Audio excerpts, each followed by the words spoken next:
Pernahkah Anda merasa jantung berdegup kencang hanya karena baterai handphone tersisa 5%? Atau rasa cemas yang tidak logis saat pesan Anda tidak dibalas selama 1 jam? Ribuan tahun yang lalu, ketinggalan informasi berarti mati dimakan predator atau dibuang dari suku sendirian di tengah hutan rimba. Hari ini, insting survival yang sama itulah yang memaksamu cek notifikasi tiap 5 menit. Anda tidak sedang kecanduan, Anda sedang bertahan hidup. Mari kita bedah apa yang sebenarnya terjadi di dalam otak purba Anda di era digital ini. Bayangkan, diri Anda berada di sabana Afrika 50.000 tahun yang lalu. Di masa itu, manusia adalah makhluk yang lemah secara fisik. Kita tidak punya taring tajam, lari kita lambat, dan kulit kita tipis. Satu-satunya senjata terkuat yang kita miliki adalah kelompok kita, suku kita. Informasi tentang di mana sumber air berada atau di mana singa sedang bersembunyi adalah mata uang kehidupan. Jika Anda tidak tahu apa yang diketahui orang lain, nyawa Anda adalah taruhannya. Dalam konteks evolusi, pengucilan sosial adalah hukuman mati. Otak kita dirancang untuk memproses penolakan sosial di area yang sama dengan rasa sakit fisik. Mengapa?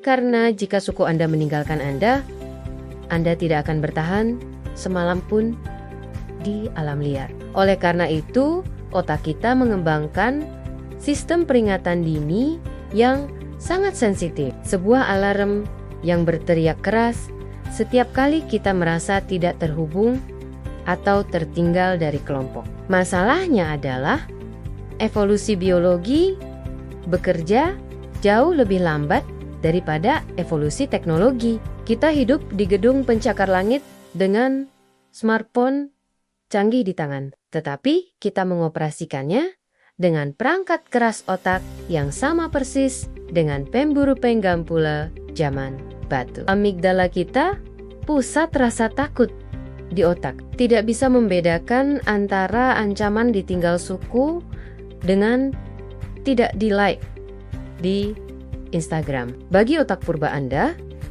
keduanya adalah sinyal bahaya yang setara. Inilah sebabnya gadget menjadi begitu tak terpisahkan. Smartphone bukan sekadar alat komunikasi. Bagi otak bawah sadar Anda, itu adalah portal menuju suku Anda.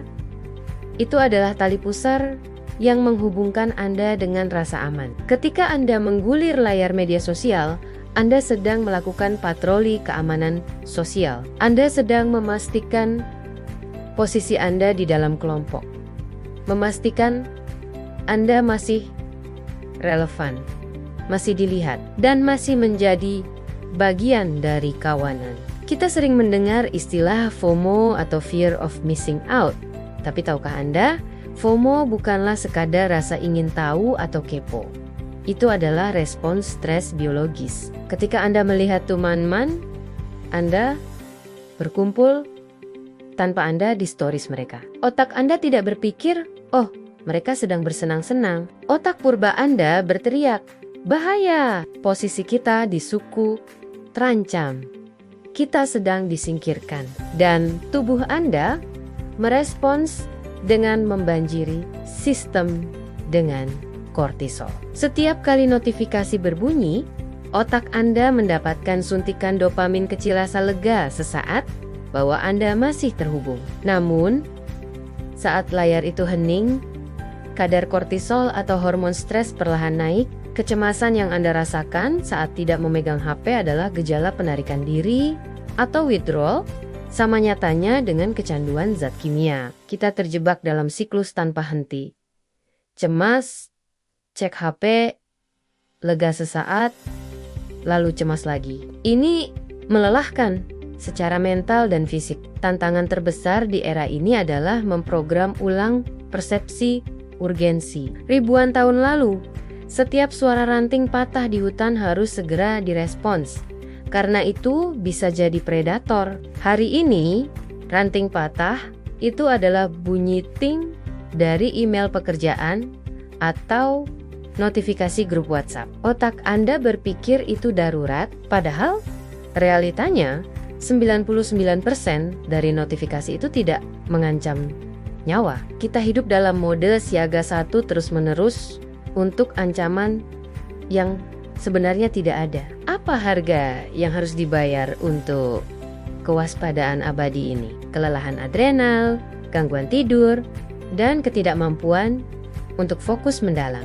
Kita kehilangan kemampuan untuk sekadar ada atau being. Pikiran kita selalu berada di tempat lain, di dunia maya, mengkhawatirkan hal-hal yang belum terjadi atau membandingkan diri dengan kehidupan orang lain yang telah dikurasi. Kita menjadi makhluk yang hadir secara fisik, namun absen secara mental. Lalu, bagaimana cara kita keluar dari perangkap evolusi ini? Langkah pertama adalah menyadari bahwa dorongan itu adalah insting, bukan perintah. Saat tangan Anda secara otomatis meraih HP, berhenti sejenak, tarik napas. Katakan pada diri sendiri, ini hanya amigdala saya yang sedang takut sendirian. Saya aman.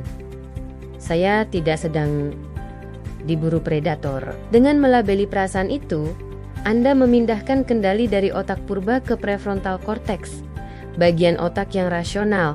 Kita perlu secara aktif melatih amigdala bahwa terputus koneksi itu aman.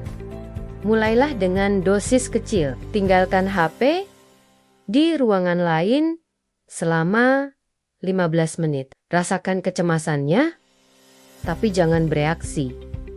Biarkan rasa tidak nyaman itu hadir. Setelah 15 menit berlalu, dan Anda menyadari bahwa dunia tidak kiamat, dan Anda baik-baik saja. Otak Anda akan mulai merekam data baru. Ternyata, kesendirian itu aman. Ini adalah terapi paparan untuk jiwa digital Anda. Obat terbaik untuk overdosis digital adalah analog alam. Kembali ke habitat asli kita, melihat pemandangan hijau, merasakan angin, dan mendengar suara burung, terbukti secara ilmiah menurunkan kadar kortisol lebih cepat daripada metode apapun. Alam memberi sinyal pada otak purba kita bahwa sumber daya berlimpah dan kita berada di lingkungan yang ramah. Ini memuaskan kebutuhan mendasar. Kita akan koneksi, bukan dengan wifi, tapi dengan kehidupan itu sendiri. Tujuan akhirnya bukanlah membuang teknologi, melainkan mengganti FOMO dengan JOMO, Joy of Missing Out. Nikmatnya ketinggalan berita. Ada kedamaian luar biasa ketika Anda tidak tahu apa yang sedang tren hari ini. Ada kebebasan saat Anda tidak harus beropini tentang setiap isu. JOMO adalah proklamasi kemerdekaan bahwa Anda cukup dengan diri Anda sendiri. Dan momen saat ini lebih berharga daripada apapun yang terjadi di layar 6 inci itu. Bayangkan sebuah hidup di mana Anda menggunakan teknologi sebagai alat, bukan sebagai majikan. Di mana Anda mengecek HP karena Anda ingin menyelesaikan tugas, bukan karena kecemasan bawah sadar. Di mana Anda bisa duduk diam selama 10 menit tanpa merasa gatal untuk scrolling. Ini bukan kemunduran ke masa lalu. Ini adalah evolusi kesadaran. Ini adalah tentang menjadi manusia yang utuh di era mesin. Insting purba Anda telah menjaga nenek moyang Anda tetap hidup. Tapi sekarang giliran Anda untuk memutuskan bagaimana cara Anda hidup. Jangan biarkan ketakutan masa lalu mendikte masa depan Anda. Letakkan HP Anda setelah video ini berakhir. Tarik napas panjang, lihat sekeliling Anda. Dunia nyata sedang menunggu, dan percayalah, Anda tidak akan melewatkan apapun yang lebih penting daripada hidup Anda sendiri. Sampai jumpa di kesadaran berikutnya.